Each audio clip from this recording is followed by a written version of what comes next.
Salut, c'est Thomas et bienvenue dans ce test du A1 Pro de Creality Falcon. Et là, vous allez me dire, Thomas, cette machine, tu l'as déjà montré sur la chaîne, tu fais une deuxième vidéo? Non, en fait, c'est pas la même machine, enfin presque la même machine. J'avais testé la A1, n'hésitez pas à aller voir le test, qui est voilà un excellent graveur laser. Vraiment, j'étais ultra positif sur cette machine-là, sauf un petit point en conclusion. Je disais que c'était un laser de 10 watts, donc le A1 tout court.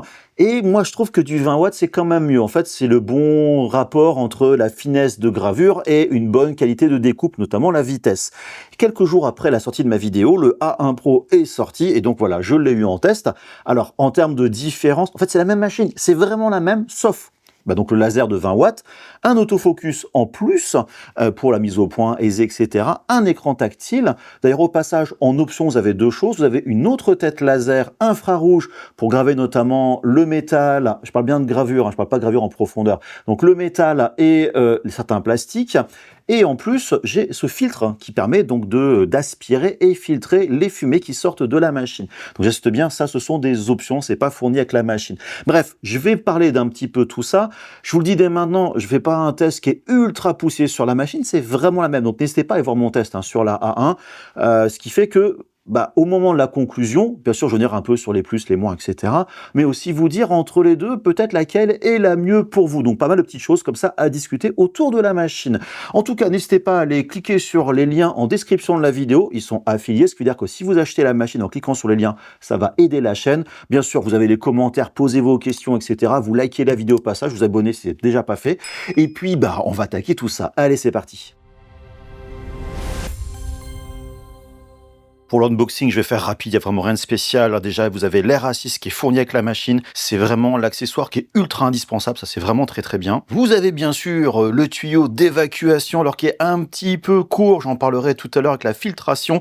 Investissez dans un tuyau beaucoup plus long si vous devez évacuer vers l'extérieur. Vous avez aussi un jeu de clés à ne pas perdre, ça permet de débloquer la machine et surtout la verrouiller pour des raisons de sécurité, c'est quand même bon à voir. Vous avez une petite cale pour faire le réglage de la mise au point manuelle si c'est nécessaire, mais la machine, un autofocus, donc normalement, c'est pas vraiment utile. Pareil, dans la lignée on va dire, des réglages avec l'autofocus, vous avez la caméra pour vous aider, mais surtout, vous avez cette carte qui vous sert à faire la calibration de la caméra, surtout, vous la perdez pas. Vous avez bien évidemment le manuel, qui est disponible d'ailleurs en version française, qui est quand même plutôt cool. Bien sûr, vous avez quelques petits outils et accessoires. Un petit morceau de contreplaqué, pareil, qui va servir à la calibration de la caméra. Vous avez forcément l'écran tactile qu'on va devoir installer, et surtout, l'élément pour moi qui est très très utile, le nid d'abeille, qui est une option, mais franchement, c'est à considérer. Pour l'installation, j'ai juste mis l'écran avec la connexion à faire, franchement rien de compliqué, on l'insère, on pousse. Ensuite, j'ai installé l'air assist avec bien sûr son alimentation et le tube pour aller directement dans la machine. Après, il n'y a plus qu'à mettre la clé, mettre les deux connecteurs, notamment USB-C, un pour l'ordinateur, pour moi la première configuration, et le deuxième, c'est pour le filtre, donc pour la ventilation, si vous l'avez, bien évidemment. Et enfin, il reste tout au bout le petit connecteur pour l'axe rotatif que je n'ai pas. Et ce que je disais il y a quelques secondes à peine, voilà le filtre que je vais utiliser, le Creality Falcon, qui est donc dédié au graveur laser de Creality Falcon. Alors c'est franchement un beau bébé qui va avec la machine. Je vais le connecter, bien sûr. Le but pour moi va être de l'utiliser vraiment en fonctionnement, entre guillemets, d'intérieur, pas évacuer vers l'extérieur, et forcément voir son efficacité. Bon, ici aussi, rien de spécial pour l'installation, le câble USB, après c'est le tuyau d'évacuation à mettre, il y a les connecteurs, il y a tout ce qu'il faut juste en gros serrer les tuyaux, insérer, et normalement on est bon à partir pour la configuration de la machine. Il y a quand même un petit truc, je voudrais revenir sur cette installation, alors je vous dis, il n'y a rien de compliqué, mais plutôt un peu dommage, c'est que il y a quand même beaucoup de câbles qui se baladent un peu partout. Vous voyez notamment le câble USB pour brancher la machine au filtre, il est très long, ce qui est bien, parce qu'en général le filtre, on le met beaucoup plus loin que la machine, mais le tuyau d'évacuation lui est plutôt court. Vous voyez, j'ai pas beaucoup finalement de marge de manœuvre là, et en plus ça c'est pas le tuyau qui est livré avec le filtre, c'est le tuyau livré avec la machine. Le tuyau livré avec le filtre, il est encore plus court. Mais à l'opposé de ça, les câbles que vous avez notamment d'alimentation, ils sont pas très longs, et ce qui fait qu'on se retrouve avec une multiprise qui se balade en hauteur. Bon, au final, vous allez me dire, c'est pas très grave, mais ça pourrait être un petit peu mieux. Pour l'étape suivante, vous voyez, la machine est lancée, je suis dans le menu, je fais suivant. C'est bien d'avoir un écran tactile, franchement, c'est quand même plutôt cool. Bien sûr, j'ai lu tous les trucs chiants, etc. Je vais avoir le rajout du réseau Wi-Fi. Là, c'est cool, on a un vrai clavier pour taper, ce qui est quand même assez agréable. Maintenant, je vous cache pas que j'ai des gros doigts qui font la taille de 4 touches, mais j'ai pu taper mon mot de passe sans trop de problèmes. Maintenant, pour la connexion, j'utilise mon téléphone portable où je vais pouvoir directement scanner l'appareil, hop là, voilà, et il me dit que le périphérique il n'existe pas. Bon, je vais retenter. Bon, bah, ça ne marche pas. Je vais voir les périphériques proches de moi. Hop, j'ai là un Pro. Voilà. Bah, il me demande effectivement le Wi-Fi, pourtant que j'ai rentré avant. Bref, il faut que je commence un peu les opérations. C'est un petit peu dommage. Bon, j'ai fini par laisser tomber. Impossible de la connecter. Je verrai par l'ordinateur. Maintenant, il y a le cell check. Je lance. Bon, super rapide. L'autofocus, calibration ratée. Bon, je sais pas ce qui se passe. Mise à jour du firmware. Ah, peut-être faire une mise à jour. Comme quoi, la machine est bien connectée à Internet. Donc pourquoi ça ne détecte pas? Je n'en sais rien. Mais bref, voilà, ça c'est des petites améliorations. Ça se trouve, bah, effectivement, mise à jour de firmware va corriger les choses. C'est dommage que ça n'arrive que maintenant. Bon, allez, la mise à jour est terminée. Et je vais recommencer le procédé de rajouter le périphérique. Ça a marché! Donc comme quoi, vous avez intérêt à faire la mise à jour. Vous voyez, j'ai directement l'écran avec mon compte qui apparaît, j'ai le périphérique, j'ai tout ce qu'il faut, le réseau Wi-Fi, etc. Donc bref, bah là, je suis bon à partir. Allez, bilan de la fin de l'installation, configuration et tout. Vous remarquez, j'ai donc effectivement fait la calibration de la caméra, un petit peu galère avec ces petits points, etc. C'est pas nouveau en fait, c'est pas propre à Creality. À chaque fois, c'était compliqué de calibrer la caméra, ça prend du temps, des essais et tout. Je vous cache pas que j'aimerais tellement que les caméras soient calibrées d'usine, éventuellement qu'il y ait une petite surcalibration si nécessaire. Mais bon, voilà, ça n'a pas changé par rapport à la A1 classique. J'ai donc fait les tests de calibration de la caméra, etc. au niveau donc du bois. J'ai fait un petit essai juste rapide de marquage et de découpe avec le contreplaqué fourni par défaut et les paramètres fournis par la machine. Vous remarquez que ça a marché vraiment nickel. Donc ce qui veut dire que là maintenant, je suis prêt à l'emploi. Je n'ai plus qu'à faire mes projets créatifs. Il y a un petit truc qui me revient là juste à l'instant. Je vous ai dit, j'ai le nid d'abeille qui est donc une option que là j'ai avec la machine. Toutefois, il est vraiment posé au fond, ce qui fait que il n'y a pas beaucoup de place pour que l'air circule. Ce qui veut dire que je vais mettre des petites cales pour surélever l'ensemble de peut-être 5 mm, à peu de choses près, de façon à ce que j'ai un passage d'air effectivement en dessous. C'est un petit peu dommage que ça n'ait pas été pensé comme ça par défaut. Après, franchement, c'est très simple à faire, à mettre en place. Il n'y a vraiment rien de bien compliqué. Mais j'y pense, je suis relativement bête pour faire ces petites cales. J'ai du contreplaqué, j'ai une découpeuse laser. Et j'ai juste fait des petits angles assez classiques pour mettre à chaque coin. Et je lance tout simplement la découpe. Et voilà, c'est installé directement dans les coins. C'est posé, franchement, il n'y a aucune difficulté. Et il n'y a plus qu'à remettre le nid d'abeille par-dessus. Il y a juste un autre truc aussi où je me suis méfié, voilà, avant d'attaquer vraiment les projets, c'est les paramètres proposés dans le logiciel, c'est-à-dire les paramètres de découpe. Ici et là, en fait, j'ai retesté des paramètres, mais en augmentant assez drastiquement la vitesse, genre 1/3 de plus, et en baissant la puissance. Et là, si je soulève, vous voyez, mis à part celui-là qui a juste limite découpé, mais le reste, c'est très bien fait.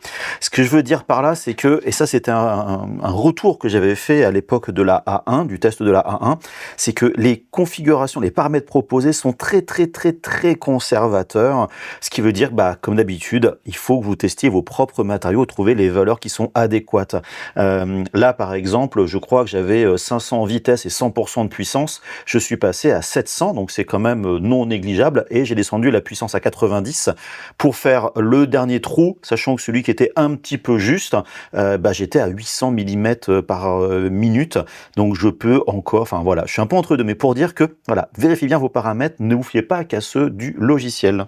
Et j'en ai profité pour installer la machine donc sur mon bureau, sur un coin, et elle va rester là en fait pendant le test, avec le système de filtration qui se trouve par terre au pied de la machine, en gros dans un coin. Ça prend pas trop de place et je me mets comme si j'étais en appartement avec pas de ventilation. Et j'ai commencé un premier projet relativement basique. J'ai juste importé ce design de chat qui est dans le logiciel. Puis ça c'est sympa, je voudrais le graver. J'ai fait pour ça, pour la découpe en fait autour, un contour. Donc dans le logiciel j'ai toutes les options.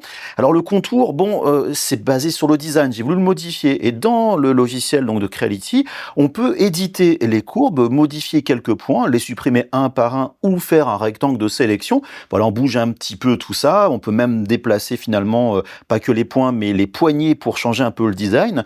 Et voilà, en quelques instants, j'ai modifié et j'ai fait le contour de mon chat. Mais avant de lancer le process, il faut quand même faire un peu des tests de, on va dire, de calibration. Je vous le disais, donc, par rapport au premier test que j'ai fait avant, les paramètres de Creality sont un petit peu trop conservateurs. Donc voilà, j'ai pris une des flammes, je fais quelques petits designs. J'arrive à mon résultat avec, finalement, une vitesse de gravure de 20 000 mm par minute et une puissance à 60.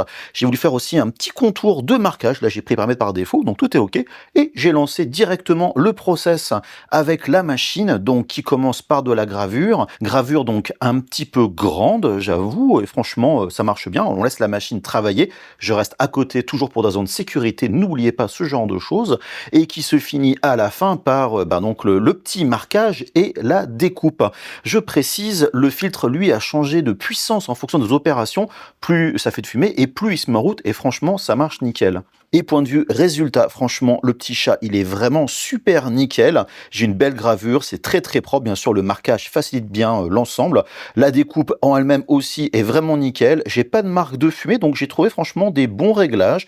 Alors peut-être que la gravure pourrait être un petit peu plus profonde. C'est du chipotage, mais voilà, franchement, ça a bien délivré pour en gros 15 minutes de temps de travail. C'est quand même vraiment raisonnable. Avant d'attaquer les projets suivants, je vais sur un tout petit détail, mais vous voyez le nid d'abeille, vraiment, je disais, je suis très content de ce système-là. C'est quelque chose que j'aime beaucoup, mais toutefois, il manque quelque chose. Là, c'est ce que j'ai là. C'est des systèmes magnétiques qui sont simplement accrochés sur le nid d'abeille, que je peux enlever et en fait fixer la matière. Pourquoi c'est important? Parce que mon bois, vous voyez, il n'est pas plat. Et donc, le système permet de le garder à plat par rapport au nid d'abeille, ce qui est quand même assez crucial parce que quand votre bois commence à monter et à descendre, là, il monte bien de 2-3 mm. Et ce qui va faire la différence non négligeable sur le point de focus, donc du laser, et ce qui fera aussi la différence entre une gravure en particulier plus propre ou moins propre, ou une découpe plus ou moins efficace. Donc là, c'est un petit manque. Maintenant, ça se trouve sur Internet, c'est pas très très cher, mais c'est un petit peu dommage qu'il n'y ait pas au moins 4 petits systèmes fournis avec la machine. Moi, ils viennent forcément d'un autre graveur laser. Pour le projet suivant, je vais chercher de l'inspiration sur la plateforme donc de Falcon Creality. Je suis tombé sur ces bases en ardoise. Vous savez que j'aime bien l'ardoise. Je charge le fichier qui me dit là, par contre, je voudrais appliquer les paramètres, mais en fait, ça ne marche pas. Je vous le dis dès maintenant. Bonne surprise, j'ai 3 designs et pas un seul. Donc, j'ai qu'à choisir celui que je veux. Ensuite, je n'ai qu'à prendre une photo avec la caméra pour m'aider à positionner le design directement basé sur l'ardoise qui est posée dans la machine directement. Vous avez bien sûr la mise au point qui est nécessaire. Je clique sur l'autofocus, j'attends quelques secondes et voilà que c'est fait. Mais vient le problème donc de mes paramètres de matériaux. Je suis dans la bibliothèque et là, il y a des paramètres pour de l'ardoise. J'ai cherché un petit peu, je ne vous le cache pas. Sauf qu'ils sont, comme d'habitude, un peu trop conservateurs, honnêtement. Donc, j'applique, les paramètres. Je change un petit peu, la puissance pour notamment la partie la plus foncée, si on peut dire, la plus jaune. Et je n'ai plus qu'à lancer le process et attendre que ça se passe. Alors forcément, quand on parle de gravure, ça prend toujours un petit peu de temps.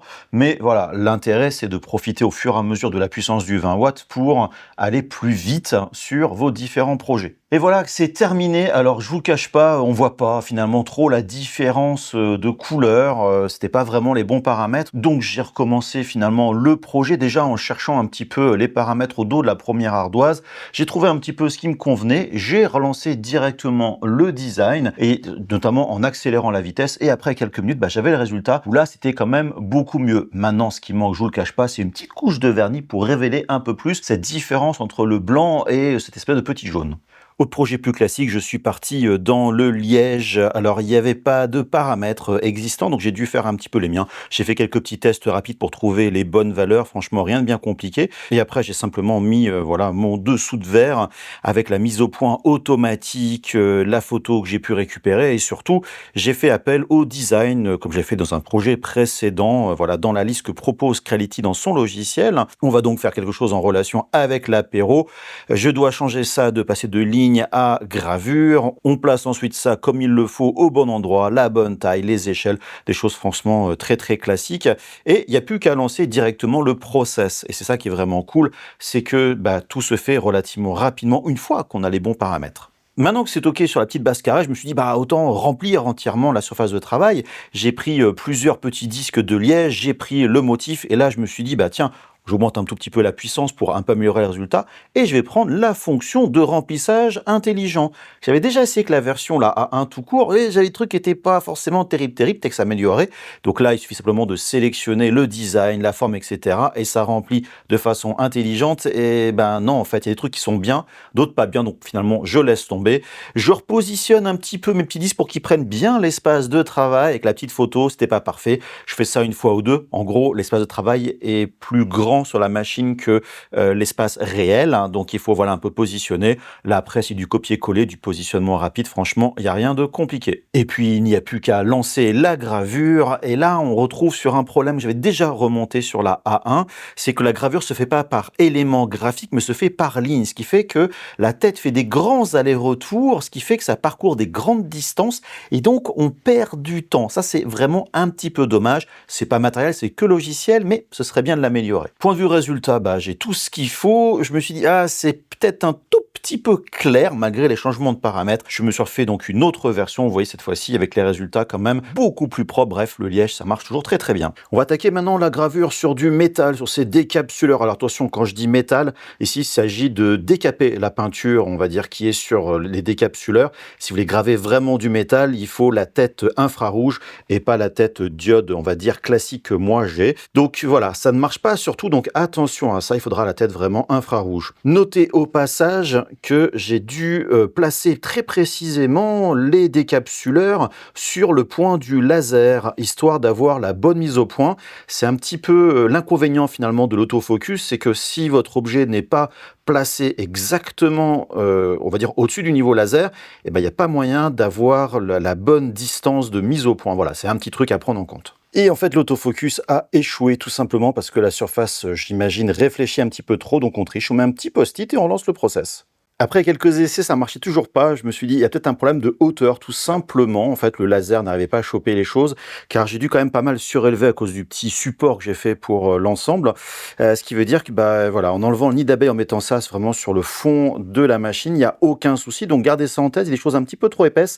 Le nid d'abeille peut poser souci. Alors toujours dans les petits défauts, il y a un truc qui m'énerve, c'est que en fait on a des super ouvertures sur la machine, ce qui est quand même vraiment génial, mais le problème c'est que des fois on veut faire le cadre de la zone de gravure sur l'objet, donc là sur mes décapsuleurs porte-clés, parce que je suis pas trop sûr, la caméra était réglée par rapport au nid d'abeille, c'est un petit peu en dessous, donc je m'attends à un petit décalage. Je voudrais donc vérifier. Le problème c'est que si je lance le cadre, j'ai envie de voir avec mes yeux.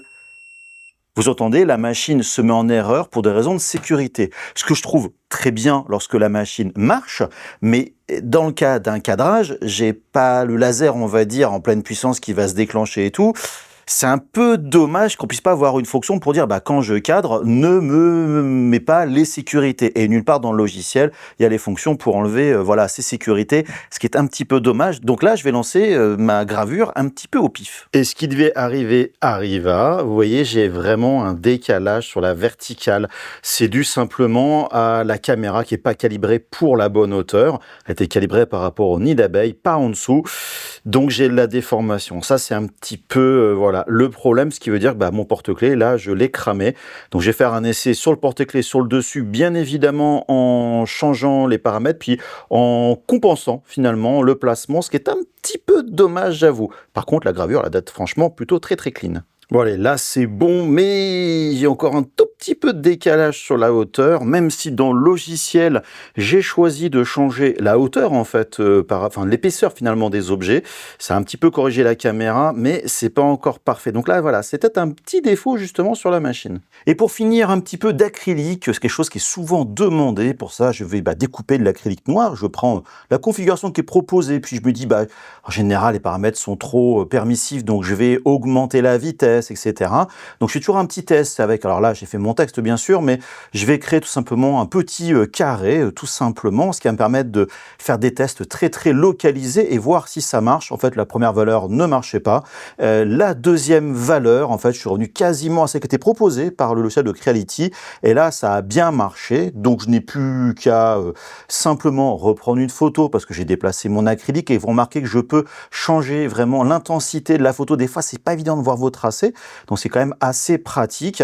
Et puis, il n'y a plus qu'à repositionner le texte. Et au passage, notez aussi que pour la photo, j'ai changé l'épaisseur totale car j'ai dû surélever mon acrylique pour limiter les fumées en dessous, en fait les marques de fumée. Il ne reste plus qu'à positionner le texte. Alors attention, pensez à le mettre en mode miroir, à inverser pour avoir les découpes propres sur le dessous. Pourquoi? Parce que sur cet acrylique-là, j'ai tout simplement du papier de protection. Et donc, pendant que la gravure se fait, juste un tout petit point, attention, les lasers diodes, ça ne marche que sur de l'acrylique opaque et des couleurs sombres, a priori sans bleu. Donc, du noir, ça marche très bien, du bleu, beaucoup moins, les trucs pailletés, transparents et tout, vous oubliez complètement. Et voilà le résultat, la découpe s'est très bien passée, je n'ai plus qu'à enlever simplement le papier collant à l'arrière de protection, et vous voyez que le résultat est quand même franchement très très propre pour ce petit texte Welcome.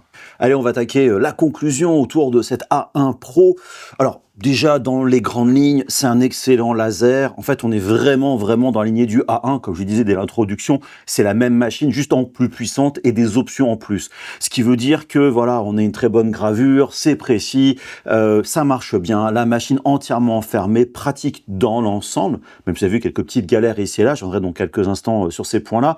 Mais pour dire qu'elle est très bien, elle fait quand même très propre, très pro, si on peut dire, au niveau du look, du côté fonctionnement. Donc voilà, il y a vraiment tout ce qu'il faut. J'avoue que Creality vraiment monte de plus en plus, on va dire, en qualité, en gamme, autour de la gamme laser, justement, que ça soit au niveau du logiciel, au niveau de la machine et de l'écosystème qui s'améliore. Donc ça, c'est quand même un point qui est quand même très positif, je trouve, autour de cette machine. Toutefois, j'ai plutôt m'attarder sur les points, on va dire, un peu plus problématiques. Donc j'en avais vu certains, c'est-à-dire, là, l'écran tactile, c'est très bien de l'avoir. Maintenant, mis à part pour la configuration initiale et faire des pauses de temps en temps, j'en ai pas eu besoin. Donc finalement, c'est une option qui n'est pas la plus utile.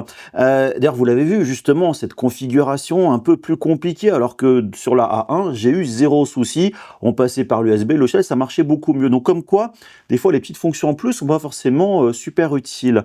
Maintenant, au niveau donc de l'autre fonction, je t'en ai beaucoup quand même, c'est l'autofocus. Alors l'autofocus, il y a du pour et du contre. Le pour, si vous faites des choses assez classiques avec votre graveur laser, et c'est ce que font 90% des gens, c'est-à-dire on va découper, graver du contreplaqué et des choses plus ou moins similaires, franchement, il y a zéro souci. Ça marche très bien. Mais vous l'avez vu avec le décapsuleur, d'ailleurs c'est le seul cas où j'ai un problème avec, dès que vous commencez à avoir des hauteurs un petit peu spécifiques, qui sortent un petit peu du cadre standard, là c'est un peu plus compliqué. Alors je vous ai montré, on peut tricher avec un petit post-it machin, finalement c'était la hauteur qui était trop importante. Vous pouvez de toute façon débrayer le côté automatique, et là l'écran tactile est utile. On va pouvoir, alors c'est pareil, un petit peu tordu, on va charger un fichier, quand le fichier est chargé, on a moyen de déplacer la tête et aussi de déplacer en Z, et là on peut faire le focus avec la petite cale. Donc c'est pas, voilà, dans les cas un peu problématiques, c'est pas, je dirais, vraiment un gros problème, mais il faut le prendre en compte que quand vous n'êtes pas habitué, vous n'allez pas forcément comprendre ce qui se passe. Alors que sur le A1 et le focus qui se fait manuellement, il y a zéro surprise, on fait toujours la même chose, donc on est habitué à ce mode de fonctionnement. Voilà, un petit peu de pour et du contre. Mais franchement, dans l'ensemble, voilà, c'est quand même plutôt très bien. Sinon, au niveau de la puissance du laser, je vous le disais aussi dès le début, je me le répète, 20 watts, franchement, c'est la meilleure puissance. On peut aller plus vite, on peut surtout découper plus épais, c'est-à-dire vous faites du contreplaqué de 3 à 5 mm, il n'y aura aucun problème avec. La gravure, on perd un tout petit peu en précision par rapport à du 10 watts, le faisceau laser est un tout petit peu plus large, mais j'ai envie de dire pour le commun des mortels, pour les besoins tout à fait classiques, vous ne verrez pas ou très peu de différence. Donc c'est vraiment le très bon ratio. Donc ça, c'est vraiment pour les points globaux sur la machine. Toutefois, vous l'avez vu en option aussi, donc moi j'ai la chance d'avoir le nid d'abeille. Nid d'abeille, c'est quelque chose qui est très pratique, surtout si vous faites beaucoup de découpes et de la petite découpe, c'est-à-dire des choses comme la découpe de précision. Les lames, c'est très bien, mais ça tombe. De poser à plat sur le fond, ça marche très bien, mais les découpes, quand vous allez les faire, la fumée ne peut pas s'évacuer. Donc il faut quelque chose pour surélever. Donc le lit d'abeille est plutôt bien. Il y a toutefois un tout petit défaut qui est plutôt de l'ergonomie, c'est qu'il s'encastre parfaitement dans la machine, mais si vous devez l'enlever, juste pour nettoyer les débris à l'intérieur tout simplement, ou alors des problèmes de focus tels que je l'ai eu, il faut essayer de le choper, il n'y a pas de place, il manque une petite encoche pour le surélever, ce qui est un tout petit peu dommage.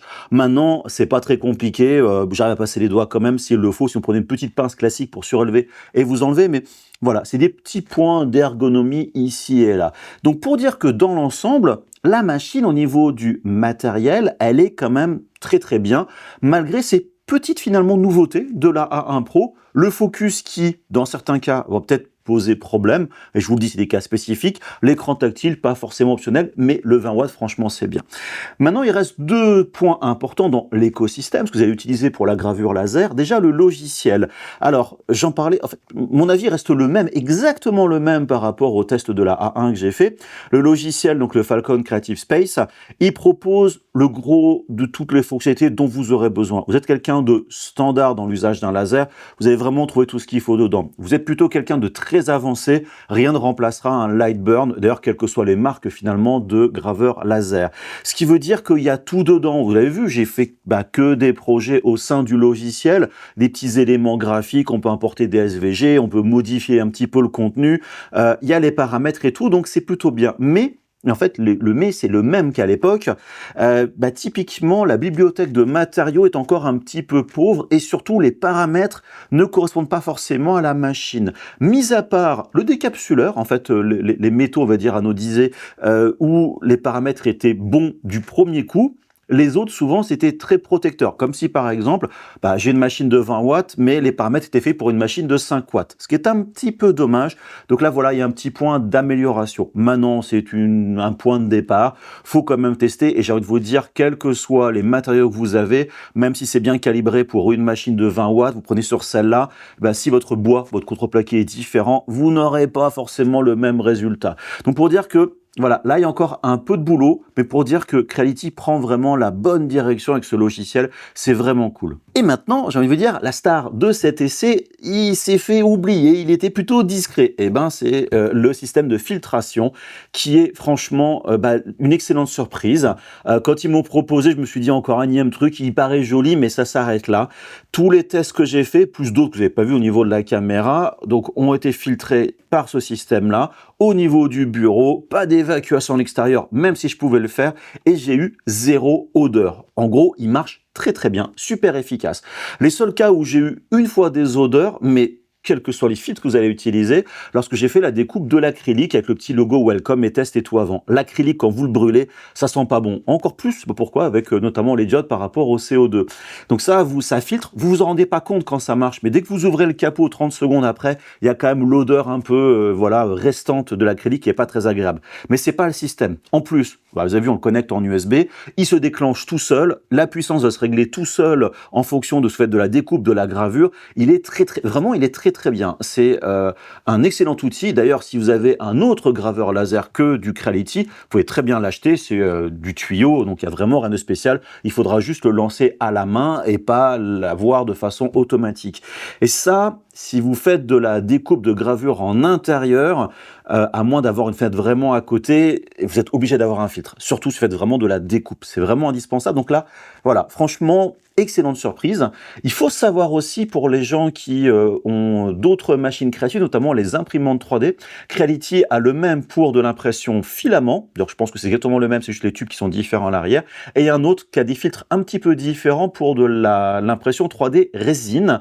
Je vais essayer de mettre ma main dessus, mais voilà, là j'avoue que c'est vraiment un excellent produit. Voilà, et en plus, dans la vidéo on le voyait pas trop, parce qu'il sait, sait se faire oublier. Le seul truc avec lequel vous n'oubliez pas, comme tous les filtres, il est bruyant, il est fait pour aspirer énormément, beaucoup de volume de fumée, donc la ventilation fait du bruit. Donc on se retrouve avec un bon graveur laser. Maintenant on va voir entre la 1 et le A1 Pro. un bon système de filtration avec, en plus, une suite logicielle qui marche assez bien. Et là, Creality, pour moi, rentre vraiment, et ça, c'est vraiment important dans ma conclusion, en concurrence de marques beaucoup plus haut de gamme, beaucoup plus chères, mais qui, justement, sont plutôt dans la simplicité, des machines sécurisées, qui marchent bien, fermées, et voilà, tout cet écosystème. Donc là, c'est vraiment un point qui est super intéressant. Maintenant, on va parler un petit peu prix et quelle machine choisir. Vous remarquez que, si vous avez notamment vu ma vidéo sur la A1, j'avais quasiment aucun défaut, mis à part les logiciels, ce que j'expliquais à l'instant. Mais la machine, rien à dire. Là, il faut quand même voir un truc, c'est que le prix de la A1 Pro est presque 2 fois plus important que le A1 standard.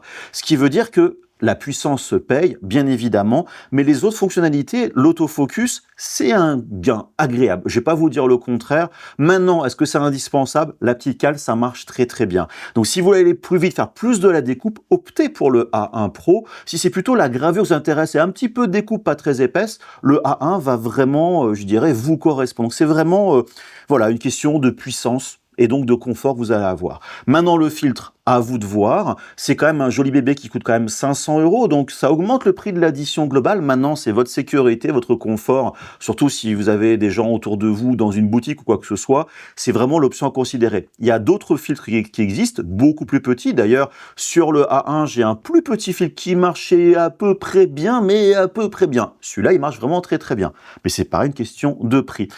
Donc, pour vous dire que l'un ou l'autre, c'est un excellent choix. Je trouve que l'A1, tout court, est quand même plus intéressant financièrement parlant si vous vous lancez dans la gravure laser. Mais le A1 Pro a l'avantage que si vous voulez changer la tête laser pour mettre notamment la version infrarouge pour graver, marquer, on va dire, du métal ou certains plastiques, il faudra le A1 Pro. Donc, ça va vraiment dépendre de vos besoins. Ce qui veut dire que vous avez des questions sur quel est plutôt le laser qui vous correspond. Vous avez des commentaires. Par contre, expliquez bien qu'est-ce que vous voulez faire avec le graveur laser, de la découpe, de la gravure, tel ou tel matériau. Est-ce que ça correspond ou pas? Plus vous aurez d'informations, forcément, plus ce sera, plus je donnerai une réponse, entre guillemets, qui va correspondre à vos besoins. Donc, n'hésitez pas à profiter, donc voilà, de ces commentaires. Vous avez les réseaux sociaux pour me suivre, etc. Bien sûr, vous likez la vidéo, vous vous abonnez si c'est déjà pas fait depuis le début de la vidéo que je vous le dis. Vous avez, bien sûr, le serveur Discord. Vous pouvez comme ça partager vos créations, ce que vous faites, y compris avec un graveur laser, de l'impression, du dessin, de la 3D, vraiment tout ce que vous voulez. Vous avez le groupe Facebook, vous avez les news créatives au niveau donc voilà de WhatsApp, vous avez la newsletter, bref, tout ce qu'il faut. Les liens en description, que ce soit la machine, les modèles que j'ai fait, etc. Bref, comme d'habitude, vous en profitez. Et moi, je vous dis, bien sûr, le plus important, c'est d'être créatif. Et je vous fais des gros bisous. Bye bye!